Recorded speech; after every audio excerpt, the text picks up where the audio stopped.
कभी ध्यान दिया है कि पति जितना ज्यादा चाहता है, जितना ज्यादा पास आने की कोशिश करता है, पत्नी उतनी ही चुप होती चली जाती है। ये दूरी अचानक नहीं आती। ये किसी एक झगड़े की वजह से नहीं होती। ये धीरे धीरे बनती है, दिनों में नहीं, भावनाओं में। शुरुआत में पति सोचता है, मैं तो बस प्यार दिखा रहा हूं, मैं तो बस उसे खोना नहीं चाहता। लेकिन स्टोइक बुद्धा जानता है, डर से निकला प्यार अक्सर प्रेम नहीं, बंधन बन जाता है। ये कहानी उस पुरुष की है जो जितना ज्यादा देने की कोशिश करता है, उतना ही खाली होता चला जाता है। और उस स्त्री की है जो बिना कुछ कहे धीरे धीरे भीतर ही भीतर खुद को समेटने लगती है। पति पूछता है, मैं इतना करता हूं, फिर भी वो दूर क्यों जा रही है? लेकिन स्टोइक दृष्टि पूछती है, क्या तुम्हारी चाहत उसे सुरक्षित महसूस करा रही है या घुटन दे रही है? हर स्त्री को प्यार चाहिए, लेकिन हर आत्मा को आजादी भी चाहिए। जब प्यार सुरक्षा नहीं निगरानी बन जाए, तो दूरी जन्म लेती है। स्टोइक बुद्धा सिखाता है, संबंध तब टूटते नहीं जब प्यार खत्म होता है। संबंध तब टूटते हैं जब एक आत्मा दूसरी आत्मा का भार उठाने लगती है। ये वीडियो किसी को दोष देने के लिए नहीं है, ये समझने के लिए है कि चाहत और नियंत्रण के बीच रेखा कितनी पतली होती है। अगर आप इस चैनल पर नए हैं तो जुड़ जाइए। यहाँ हम रिश्तों को भावुक सलाह से नहीं, गहरी समझ से देखते हैं, क्योंकि स्टोइक बुद्धा मानता है, जो खुद को समझ लेता है वो रिश्तों को भी टूटने से पहले समझ लेता है। शुरुआत में पति की चाहत बहुत मासूम होती है। वो बस ये चाहता है कि पत्नी उसके पास रहे, उससे बात करे, उसे समझे और उसकी दुनिया का केंद्र बने। उसे लगता है कि यही प्रेम है। लेकिन स्टोइक बुद्धा जानता है, जब चाहत धीरे धीरे तुम्हारे बिना मैं कुछ नहीं में बदलने लगती है, तो प्रेम अपनी दिशा खो देता है। पत्नी उस बदलाव को शब्दों में नहीं समझाती, लेकिन वो उसे महसूस करने लगती है। उसे लगने लगता है कि उसका हर मूड, हर चुप्पी, हर निर्णय अब किसी और की मानसिक शांति से जुड़ गया है। यहीं से समस्या जन्म लेती है। पति को लगता है कि वो जितना ज्यादा प्यार दिखाएगा, पत्नी उतनी ही पास आएगी। लेकिन स्त्री की आत्मा ऐसी जगह खिंचती नहीं जहां उसे हर समय किसी और को संभालना पड़े। स्टोइक दृष्टि कहती है, जिस रिश्ते में एक व्यक्ति भावनात्मक सहारे के लिए पूरी तरह दूसरे पर टिक जाए, वहां संतुलन टूट जाता है। पत्नी दूर इसलिए नहीं जाती कि पति बुरा है। वो दूर इसलिए जाती है क्योंकि उसे लगने लगता है कि अगर वो थोड़ा भी बदली तो कोई और टूट जाएगा। और कोई भी स्त्री ऐसा बोझ ढोते ढोते आखिरकार चुप हो जाती है। पति ये नहीं समझ पाता कि उसका ज्यादा चाहना असल में एक दबाव बन चुका है। वो प्यार मांग रहा है, लेकिन अनजाने में जिम्मेदारी थमा रहा है। स्टोइक बुद्ध कहता है, प्रेम तब सुंदर होता है जब दो पूरे लोग मिलते हैं, न कि तब जब एक अधूरा दूसरे से पूरा होने की उम्मीद करे। यही कारण है कि जितनी ज्यादा जरूरत पति दिखाता है, पत्नी उतनी ही अंदर से पीछे हटने लगती है। वो दूर जाती है ताकि खुद को बचा सके, क्योंकि प्रेम में खुद को खो देना किसी भी आत्मा के लिए सबसे बड़ा डर होता है। शुरुआत बहुत साधारण लगती है। पति पूछता है, आज तुम चुप क्यों हो? किससे बात कर रही थी? मुझे बताओ, तुम्हें क्या अच्छा नहीं लगा? इन सवालों में पहली नजर में प्यार दिखाई देता है, लेकिन स्टोइक बुद्धा जानता है, सवाल तब तक ठीक है जब तक उनके पीछे डर नहीं छिपा होता। धीरे धीरे यही सवाल जवाब नहीं, रिपोर्ट मांगने लगते हैं। पत्नी महसूस करती है कि हर बातचीत का हिसाब देना पड़ रहा है। हर चुप्पी को सफाई चाहिए, हर मुस्कान का कारण पूछ लिया जाता है। यहीं से भावनात्मक नियंत्रण शुरू होता है। पति सोचता है, मैं तो बस उसे सुरक्षित रखना चाहता हूं। लेकिन स्त्री की आत्मा इसे सुरक्षा नहीं मानती। वो इसे घुसपैठ महसूस करने लगती है। स्टोइक दृष्टि कहती है, जहां विश्वास होता है वहां निगरानी की जरूरत नहीं पड़ती, और जहां निगरानी होती है वहां विश्वास मरने लगता है। पत्नी धीरे धीरे कम बोलने लगती है, क्योंकि उसने सीख लिया होता है, बोलने से नए सवाल जन्म लेते हैं और चुप रहने से कम कुछ देर की शांति मिलती है। पति इस चुप्पी को गलत समझ लेता है। वो सोचता है, शायद वो दूर जा रही है, और इसी डर में वो और ज्यादा पूछने लगता है और ज्यादा जानना चाहता है। यहीं पर रिश्ता एक दुष्चक्र में फंस जाता है। स्टोइक बुद्धा सिखाता है, जिस रिश्ते में एक व्यक्ति का मन दूसरे की हर हरकत से अशांत हो जाए, वो रिश्ता प्रेम नहीं, आश्रित भय बन जाता है। पत्नी दूर इसलिए नहीं जाती कि वो छुपाना चाहती है। वो दूर इसलिए जाती है क्योंकि वो खुद को खुला महसूस नहीं करती। हर इंसान को एक ऐसी जगह चाहिए जहां वो बिना सफाई दिए सिर्फ खुद हो सके। जब पति उस जगह में भी घुसने लगता है तो पत्नी का मन चुपचाप पीछे हटने लगता है। और यही दूरी आवाज नहीं करती, ये बस हर दिन थोड़ी थोड़ी बढ़ती जाती है। शुरुआत में पति एक पूरा इंसान होता है। उसकी अपनी सोच होती है, अपनी दिनचर्या, अपने सपने और अपनी एक शांत सी दुनिया। पत्नी उसी दुनिया में कदम रखती है और दोनों के बीच संतुलन बनता है।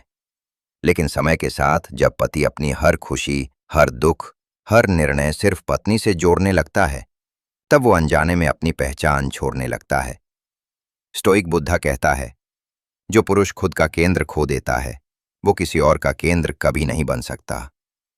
पति सोचता है कि ज्यादा समय देना, ज्यादा ध्यान देना, ज्यादा उपलब्ध रहना प्यार की निशानी है। लेकिन स्त्री की नजर में ये धीरे धीरे कमजोरी का संकेत बन जाता है, क्योंकि आकर्षण त्याग से नहीं, स्थिरता से जन्म लेता है। जब पत्नी देखती है कि पति का मन हर समय उसी के आसपास घूम रहा है, कि उसकी एक मुस्कान पति का दिन बना देती है और उसकी एक चुप्पी पति को तोड़ देती है, तो उसके भीतर एक असहजता पैदा होती है। स्टोइक दृष्टि सिखाती है, किसी भी रिश्ते में दो मजबूत स्तंभ चाहिए। अगर एक स्तंभ दूसरे पर टिक जाए तो ढांचा हिलने लगता है। पत्नी उस पुरुष से दूर जाती है जो खुद को भूल चुका है। इसलिए नहीं कि वो क्रूर है, बल्कि इसलिए कि वो अवचेतन रूप से जानती है, इस आदमी के साथ मुझे मजबूत नहीं, संभालने वाली बनना पड़ेगा। और कोई भी स्त्री हमेशा संभालने की भूमिका में जी नहीं सकती। पति ये नहीं समझ पाता कि उसका सब कुछ तुम्हारे लिए, असल में मेरे पास अपने लिए कुछ नहीं का संदेश दे रहा है। स्टोइक बुद्ध का सत्य कठोर है। आकर्षण वहीं रहता है जहां आत्मसम्मान जीवित हो, जहां पुरुष अपने जीवन का भार खुद उठाता हो, न कि उसे किसी और के कंधों पर रख देता हो। जब पति अपनी पहचान वापस बनाता है, अपने उद्देश्य में लौटता है, अपने मन को स्थिर करता है, तभी पत्नी का मन फिर से उसकी ओर देखने लगता है। क्योंकि स्त्री किसी के पीछे नहीं चलती, वो उसी के पास ठहरती है जो खुद के साथ खड़ा रह सकता है। हर स्त्री को सुरक्षा चाहिए, ये उसकी बुनियादी जरूरत है। लेकिन सुरक्षा और कैद के बीच एक बहुत महीन रेखा होती है, और अक्सर पति अनजाने में उस रेखा को पार कर जाता है। पति सोचता है, मैं उसे खोना नहीं चाहता, मैं बस ये सुनिश्चित करना चाहता हूं कि वो सुरक्षित रहे।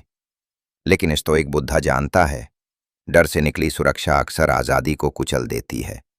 जब पति हर फैसले में अपनी चिंता जोड़ देता है, हर कदम पर सलाह देने लगता है, हर जोखिम से पत्नी को बचाने की कोशिश करता है, तो पत्नी के भीतर एक चुप सी घुटन जन्म लेती है।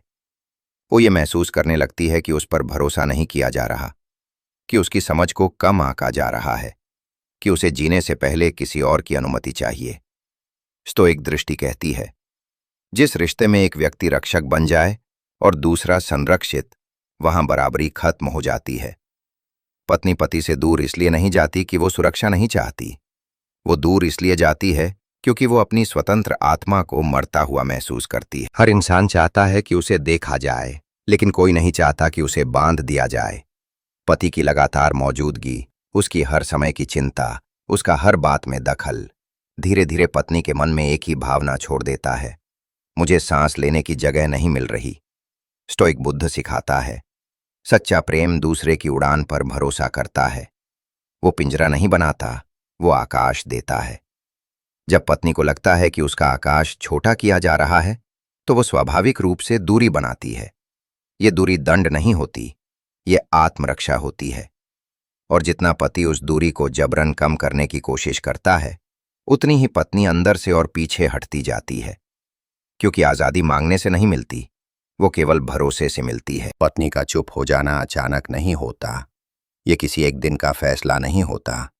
ये कई दिनों, कई रातों, कई अधूरी बातों के बाद धीरे धीरे जन्म लेता है। शुरुआत में वो समझाने की कोशिश करती है, वो शब्द ढूंढती है, वो सही समय का इंतजार करती है, वो उम्मीद करती है कि सामने वाला समझेगा। लेकिन हर बार जब उसकी बात या तो काट दी जाती है, या गलत समझ ली जाती है, या डर से जोड़ दी जाती है, तो उसके भीतर एक थकान जमने लगती है। स्टोइक बुद्धा कहता है, जब इंसान बोलना छोड़ देता है तो वो लड़ना नहीं, उम्मीद छोड़ रहा होता है।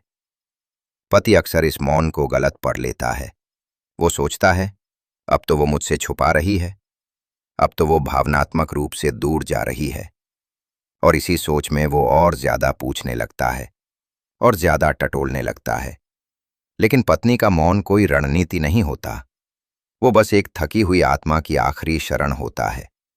वो इसलिए चुप नहीं होती कि उसे फर्क नहीं पड़ता, वो इसलिए चुप होती है क्योंकि उसे बहुत ज्यादा फर्क पड़ चुका होता है। स्टोइक दृष्टि बताती है, हर बार बोलने से समस्या हल नहीं होती, कभी कभी बोलना और ज्यादा दूरी पैदा कर देता है।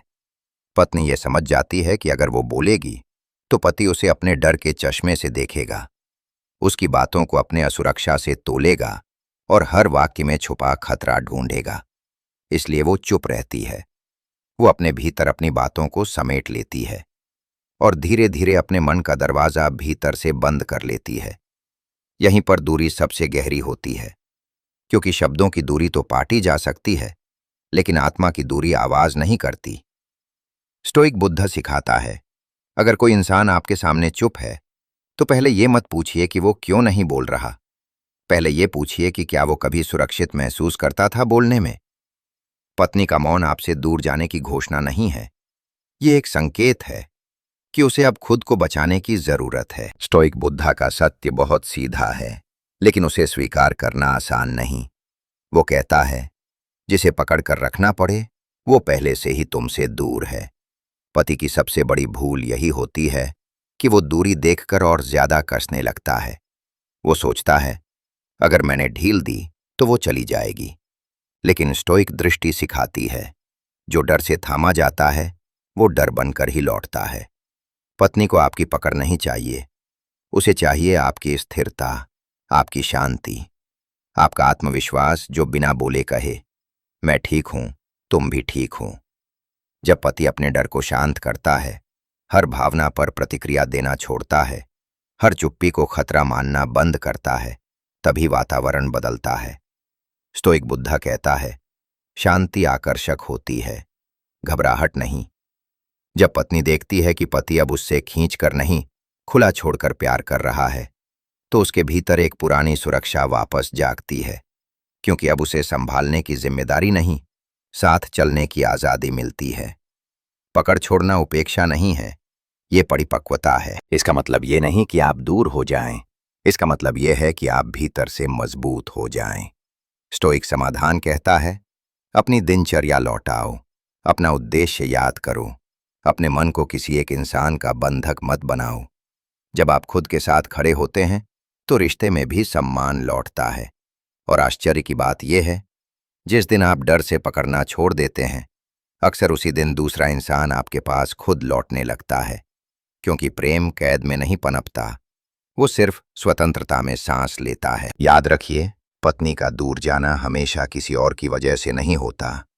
अक्सर वो दूरी उसी जगह से शुरू होती है जहां प्रेम डर में बदलने लगता है। पति जितना ज्यादा चाहता है, अगर उस चाहत में घबराहट, असुरक्षा और खोने का भय छुपा हो, तो वो प्रेम नहीं रहता, वो दबाव बन जाता है। स्टोइक बुद्धा हमें यही सिखाता है, किसी को पास रखने का एकमात्र तरीका है खुद के भीतर स्थिर होना। जिस दिन पति ये समझ लेता है कि वो अपनी शांति का बोझ किसी और के कंधों पर नहीं डाल सकता, उसी दिन रिश्ते में हल्कापन लौटने लगता है। पत्नी को आपकी हर पल की मौजूदगी नहीं चाहिए, उसे चाहिए आपकी वो स्थिर उपस्थिति जो बिना बोले कहे, मैं तुम्हारे साथ हूं, लेकिन तुम्हारा मालिक नहीं। जब पति अपने डर को पहचानता है, अपने भीतर की खाली जगह खुद भरना सीखता है, तो पत्नी के भीतर फिर से विश्वास जागता है, क्योंकि विश्वास मांगने से नहीं आता, वो तब आता है जब सामने वाला आपके बिना भी खुद को संभाल सकता है। स्टोइक बुद्धा कहता है, सच्चा प्रेम किसी को बांध कर रखने का नाम नहीं, सच्चा प्रेम किसी के साथ खड़े रहने की क्षमता है बिना उसे पकड़ने की। अगर आज आप इस रिश्ते में दूरी महसूस कर रहे हैं, तो खुद से ये मत पूछिए वो क्यों बदल गई, खुद से ये पूछिए, क्या मैं अब भी वही शांत स्थिर इंसान हूं जिससे वो जुड़ी थी?